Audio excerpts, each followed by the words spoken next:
You got paid this month. Where is it? Not all of it. Not most of it. Where is the part that was supposed to change your situation? Gone. Absorbed. Spent on things you cannot name right now without thinking hard. This is not a cash flow problem. This is a character problem wearing a cash flow mask. Every man who has ever stayed broke while earning decent money told himself the same story. Next month will be different. Next raise will be the turning point. Next year I will start saving. Next never comes. Because next requires a different man than the one currently spending everything he earns. And that man has not been built yet. The number on your payslip is not your financial situation. What remains after your habits are finished with your income, that is your financial situation. And right now, your habits are winning. Segment 1. There is a specific kind of broke that is harder to fix than ordinary broke. It is the broke that hides behind a decent salary. The man earning enough to look stable, but saving nothing. Driving a car that impresses strangers. Living in a place that photographs well. Wearing the right things. Eating at the right places. And sitting with $30 in his account 4 days before payday. This version of broke is dangerous because it comes with a story that sounds reasonable. I earn well. I just have high expenses. I am not bad with money. Life is just expensive right now. I would save, but there is genuinely nothing left at the end of the month. Examine that last sentence. Nothing left at the end of the month. The sequence is the entire problem. You spend first. You save what remains. What remains is always nothing, because spending expands to consume whatever is available. This is not a budgeting failure. This is a priority failure. Saving is not what you do with the leftovers. It is the first transaction, before lifestyle, before comfort, before everything. The man who saves last never saves. The man who saves first saves regardless of what the month looks like. That sequence change is not complicated, but it requires deciding that your future matters more than your present image, and that decision is where most men quietly fail. Segment 2. Understand this clearly. Keeping money is harder than earning it. Earning money requires skill and time. Keeping money requires resisting your own psychology every single day. Your psychology is not on your side. It wants the immediate reward, the visible upgrade, the social signal. It is not interested in the account balance nobody can see. It is not impressed by the investment nobody knows about. It wants the thing that produces acknowledgement right now. Every financial decision you make passes through that filter. And if you have not built the discipline to override it, the filter wins every time. This is why income increases rarely improve financial situations. The psychology scales with the income. Earn more. The psychology finds more expensive ways to spend it. Lifestyle inflation is not a financial mistake. It is a psychological inevitability for the man who has not done the internal work. The internal work is simple to describe and difficult to execute. You decide what you are building. You attach your identity to the building, not the spending. You stop measuring your success by what you own and start measuring it by what you are accumulating. That shift is not inspirational language. It is a practical rewiring of what produces satisfaction for you.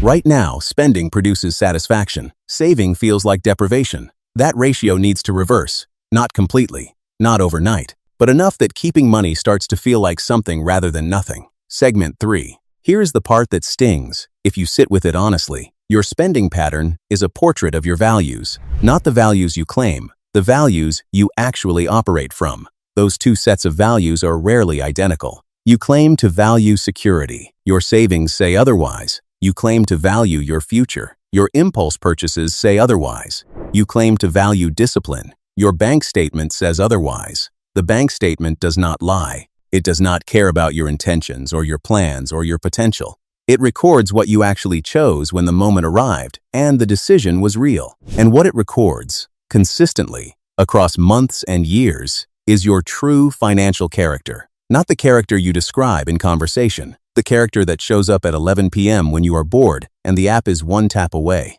The character that shows up on Friday when the week was hard and spending feels like relief. The character that shows up every time the gap between your values and your behavior gets tested. That character is the one keeping you exactly where you are, not your income, not the economy, not your circumstances. The character that has been making small financial decisions for years and calling each one insignificant. No single decision is significant. The pattern of decisions is everything. Segment 4. 2 men earn the same salary, same city, same cost of living, same starting point. 5 years later, they are living completely different lives, not because one got lucky, not because one got a promotion the other did not, because one kept money and one did not. The keeper did not live miserably. He did not deprive himself into misery or refuse every enjoyment. He simply decided early that a percentage of everything he earned was not available for spending. That percentage was protected before lifestyle had access to it. He automated it, made it invisible, treated it as a fixed cost rather than an optional decision. Over 5 years, that invisible percentage became options. The ability to leave a job that was draining him. The ability to handle an emergency without debt. The ability to make a financial decision from a position of strength rather than desperation. The spender in the same 5 years has an impressive consumption history. Restaurants, trips, items, experiences, and the same financial anxiety he started with, because anxiety is not cured by spending. It is temporarily quieted and then returns louder. The gap between these two men is not talent. It is not luck. It is one repeated decision made differently every single month for 5 years. The decision about whether this month's income belongs to your present or your future. Segment 5. This channel exists for one reason: not to teach you budgeting techniques, not to give you financial hacks, to tell you that how you handle money is how you handle yourself. The man who cannot delay gratification with money cannot delay it anywhere. He cannot stay in a difficult skill long enough to master it. He cannot stay in a difficult relationship long enough to build something real. He cannot stay in a difficult business long enough to see it work, because the same muscle that lets you keep money is the muscle that lets you keep going when results are invisible. That muscle is discipline. And discipline is not a financial skill. It is a character skill that shows up in your finances because it shows up everywhere. You do not fix your money by learning more about money. You fix your money by becoming someone with the character to manage it. That is the work, not the spreadsheet, not the app, not the strategy. The daily decision to be someone whose behavior matches their stated values. The man who earns $50,000 and keeps $10,000 is building something. The man who earns $100,000 and keeps nothing is running in place. Faster, more expensively, but in place. Income is velocity.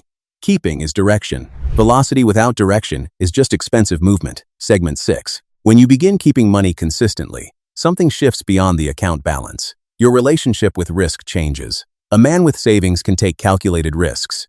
He can leave, he can try, he can wait. A man with no savings cannot afford any of those options. He is permanently on the back foot, permanently reactive, permanently one emergency from crisis. Your relationship with people changes. Desperation is visible even when you hide it. It affects how you negotiate, how you make decisions, how you carry yourself. Financial cushion produces a specific kind of calm that nothing else replicates. Not arrogance, calm. The calm of a man who knows he has options, even if he does not exercise them today. Your relationship with yourself changes. Every month you keep money is a kept promise to yourself. Kept promises build self-trust.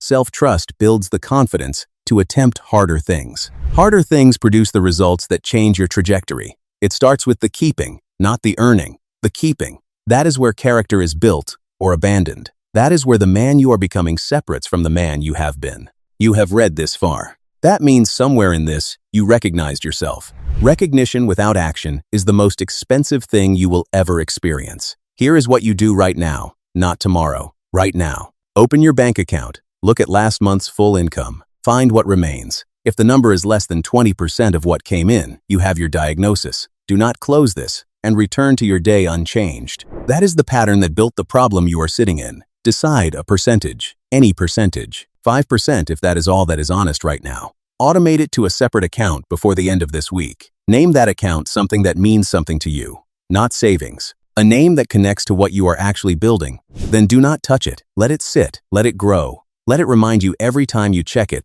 that you are someone who keeps promises to himself now. That is not a financial strategy. That is a character decision. And character decisions compound exactly like interest does. Slowly, invisibly, then suddenly, in a way that changes everything. The question is not whether you can afford to start keeping money. The question is whether you can afford to keep proving month after month that you cannot.